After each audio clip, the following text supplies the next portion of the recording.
how to accept feedback. நம்ம வந்து respond பண்றோமா ரியாக்ட் பண்றோமா அப்படின்னு சொல்றத பத்தி பார்ப்போம். நிறைய நேரங்கள்ல வந்து நம்ம கருத்து பரிமாற்றங்கள் நடக்கிறப்ப, நம்ம பேசுறப்ப, நம்ம வேலை செய்யறப்ப, எல்லா இடங்களையும் வந்து இந்த ஒரு பிரச்சனை வந்து நிறைய பிரச்சனைகளுக்கு காரணமா அமைஞ்சிருது. ஓகே, ஃபீட்பேக்ன்றது வந்து ரெண்டு விதமா நீங்க பார்க்கணும்.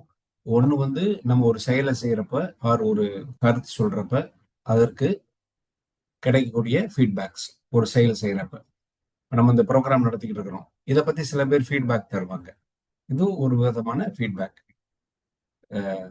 ரெண்டாவது வந்து நம்ம பேசிக்கிட்டு இருக்கப்பவே நம்ம கருத்துக்கு அந்த கருத்து உடன்படலைன்னா ஆர் சரியில்லைன்னா ஆர் கரெக்டா இருந்ததுன்னா நம்ம பேசுறப்பவே வந்து அவங்க வந்து ஒரு ஒரு கருத்து சொல்லுவாங்க. That is also feedback.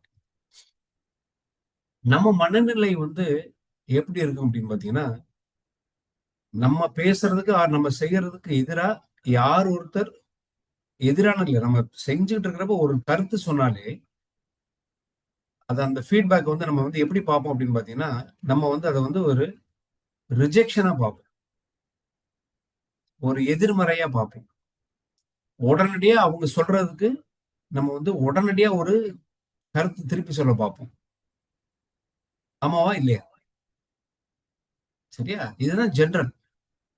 இதுக்கு காரணம் என்னன்னு பாத்தீங்கன்னா வந்து ஃபர்ஸ்ட் வந்து ஈகோ.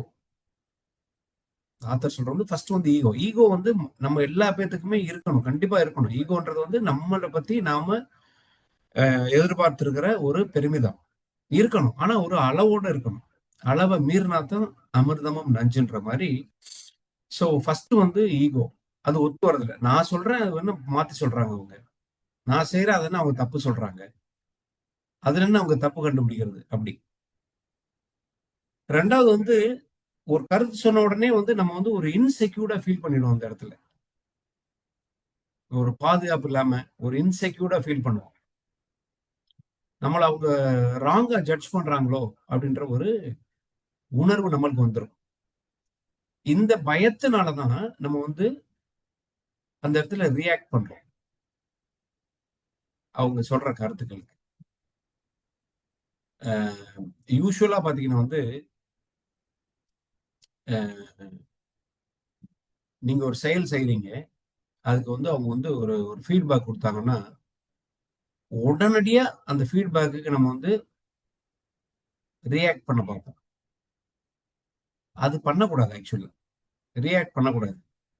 நம்ம என்ன பண்ணிடுவோம் அப்படின்னு பாத்தீங்கன்னா, இந்த ரியாக்ஷனுக்காக என்ன பண்ணிடுவோம் அப்படின்னா, இந்த உணர்வுகள்லாம் நம்மளுக்கு வர்றதுனால, இந்த பாதுகாப்பின்மை, இந்த ஈகோ, இதெல்லாம் வர்றதுனால நம்ம என்ன பண்ணிடுவோம் அப்படின்னு பாத்தீங்கன்னா, அவங்க பாதி சொல்லிட்டு இருக்கிறப்பவே அவங்கள ஸ்டாப் பண்ணிடுவோம், இடைமறிப்போம், அவங்கள பேச விட மாட்டோம்.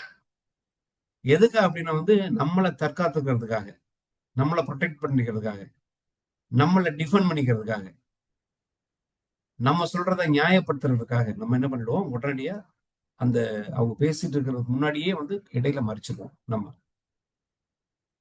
அதாவது தேவையில்லாத ஒரு விஷயத்த பேசுறாங்கன்றதுனால நீங்க பொறுமையா அதையும் கேட்கணும் அப்படின்னு நெசசிட்டி இல்லை. பட் நீங்க அதை பிரிச்சு பாத்துக்கறணும்.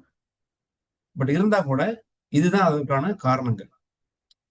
இந்த ரியாக்ஷனுக்கும் ரெஸ்பான்ஸுக்கும் வந்து நிறைய டிஃபரன்ஸ் இருக்கு. நம்ம பார்த்தோம், நிறைய இடங்கள்ல அதை பார்த்துட்டு வரோம். ஒரு செயல் நடக்கிறப்ப வந்து நம்ம வந்து அதுக்கு வந்து ரியாக்ட் பண்ணக்கூடாது, ரெஸ்பாண்ட் தான் பண்ணணும் அப்படின்னு சொல்லி. ஏன்னா ரியாக்ஷன் அப்படின்றது பாத்தீங்கன்னா வந்து அது உடனடியா வர்றது, எந்தவித புத்தியும் இல்லாம வர்றது, உணர்ச்சி வசப்பட்டு வர்றது, அதுதான் ரியாக்ஷன், எதிர்வினை. ரெஸ்பாண்ட்றது அப்படின்னு பாத்தீங்கன்னா வந்து ரெஸ்பாண்ட்றது வந்து ஒரு பதில், அவங்க சொல்றதுக்கான பதில். அந்த பதில் வந்து கொஞ்சம் முதிர்ச்சி தன்மையோட, மெச்சூரிட்டியோட வரக்கூடிய ஒண்ணு. ஆனா 99% ஆஃப் த டைம் வந்து நம்ம வந்து ரெஸ்பாண்ட் பண்ணுவோமா, ரியாக்ட் பண்ணுவோமா? மோஸ்ட்லி நம்ம ரியாக்ட் தான் பண்ணுவோம். ஓகே, நம்ம வந்து நீங்க வந்து ஒரு இடத்துல வந்து ரெஸ்பாண்ட் பண்ணீங்கன்னா, அதுக்கு ஒரு விளைவு இருக்கு. ரியாக்ட் பண்ணீங்கன்னா, அதுக்கு ஒரு விளைவு இருக்கு. ரியாக்ட் பண்ணீங்கன்னா, அந்த இடத்துல மிஸ் அண்டர்ஸ்டாண்டிங்ஸ் வரும். அந்த ரிலேஷன்ஷிப் டிஸ்டர்ப் ஆகும். இதெல்லாம் நடக்கும். ரெஸ்பாண்ட் பண்ணீங்கன்னா, அந்த இடத்துல வந்து அந்த ஃபீட்பேக் குடுக்குறவங்கள வந்து நம்ம ரெஸ்பெக்ட் பண்றது மாரி. அடுத்த முறை அடுத்த முறை வந்து அவங்க ஒரு கருத்த சொல்றதுக்கும் அவங்க முற்படுவாங்க. ஃபீட்பேக்ஸ் வந்து ஆல்வேஸ் நம்ம நெகட்டிவாவே பார்க்கக்கூடாது. ஃபீட்பேக்ஸ் சொல்றவங்க வந்து 2 கருத்தையுமே சொல்லுவாங்க. நேர்மறை கருத்தையும் சொல்லுவாங்க, எதிர்மறை கருத்தையும் சொல்லுவாங்க. இப்போ ஒரு விஷயம் நீங்க செய்றீங்க, அந்த விஷயம் நல்லா இருந்தது அப்டின்னா, உங்கள அப்ரிஷியேட் பண்ணுவாங்க. அது ஒரு ஃபீட்பேக். ரொம்ப அழகா பண்ணியிருக்கீங்க. நல்லா பேசுனீங்க. இத நல்லா செஞ்சிருக்கிறீங்க.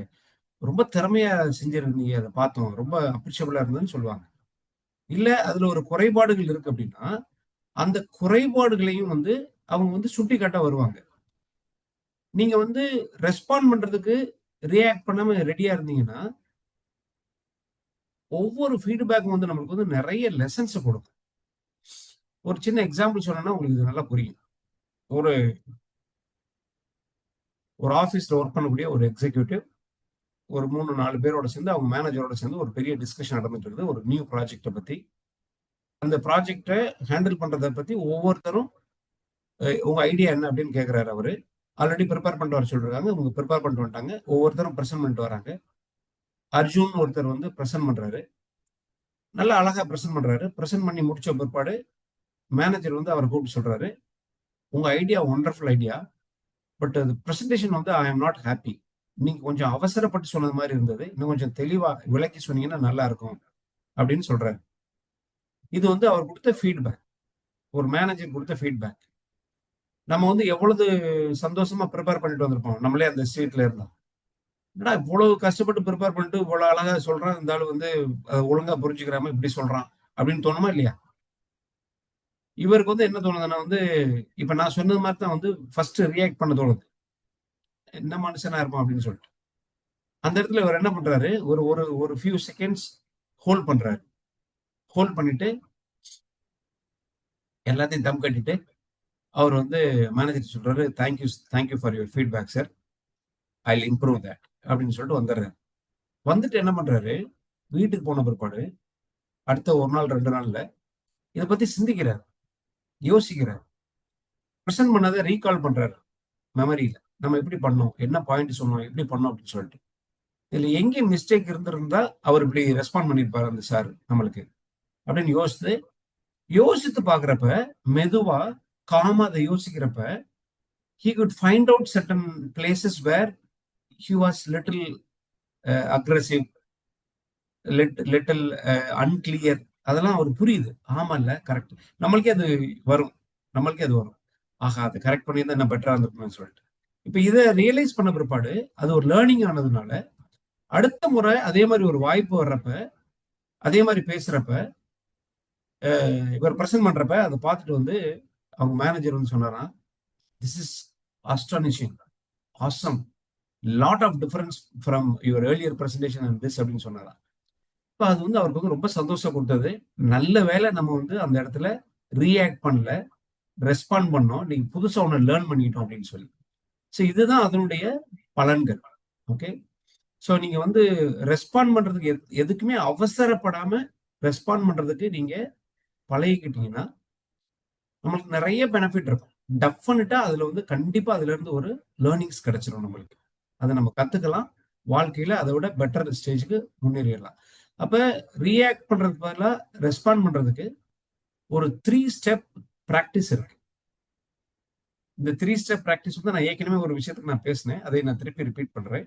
3 ஸ்டெப் பிராக்டிஸ்னா வந்து நம்பர் 1, எப்ப நீங்க பேசிட்டு இருந்தாலும், எந்த செயல் செய்தாலும், எப்ப உங்களுக்கு ஒரு கருத்து வருதோ, ஃபீட்பேக் வருதோ, அந்த இடத்துல நீங்க என்ன பண்ணணும் அப்படின்னா, பாஸ் பண்ணணும்.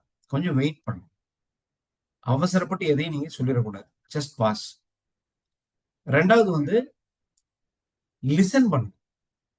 என்ன சொல்ல வராங்க அவங்க? அப்படின்னு சொல்லிட்டு நீங்க லிசன் பண்ணணும். அத கொஞ்சம் உள்வாங்கணும். அப்படின்னா கொஞ்சம் மைண்ட்ல உள்ள போட்டு யோசிக்கணும். அதற்கு பின்னாடி நீங்க ரெஸ்பாண்ட் பண்ணணும். உங்க ரெஸ்பாண்ட் வந்து எப்பவுமே தேங்க் யூன்னு ஆரம்பிக்கணும். உங்க கருத்துக்கு நன்றி அப்படின்னு ஆரம்பிக்கணும். அப்படி ஆரம்பிச்சா அவர் பாதி ஆஃப் ஆயிடுவார். அவர் நெகட்டிவ் ரெஸ்பான்ஸ் கொடுத்திருந்தா கூட, அவரே ரியாக்ட் பண்ணியிருந்தா கூட அவர் பாதி ஆஃப் ஆயிடுவார்.